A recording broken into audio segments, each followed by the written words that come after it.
Jadi ustazah nak bagi tuan-puan, kita semua mari kita beramal. Sebab lepas pada tu semua, ustazah pun ambil iktibar. Bila ada saja lintasan, tak sabar, nak rasa kecil hati dengan anak apa semua, cepat-cepat baca Allahumma ghafir lana warhamna wa tub alaina. Itulah tip yang ustazah buat. Dengan anak ke, dengan suami ke, dengan orang ke, ada rasa tak sedap je, terus Allahumma ghafir lana warhamna wa tub alaina. Supaya tak nak setan masuk dalam tubuh kita. Itu kerja setan.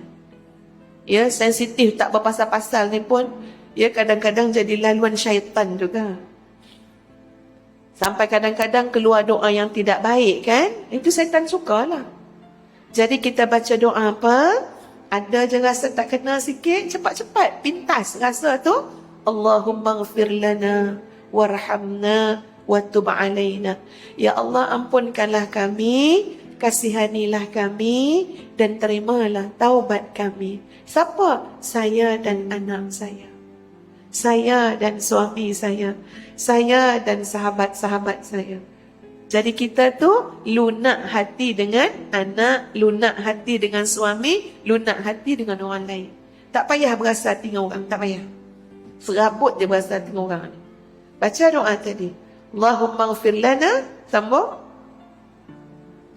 Wa tub alaina.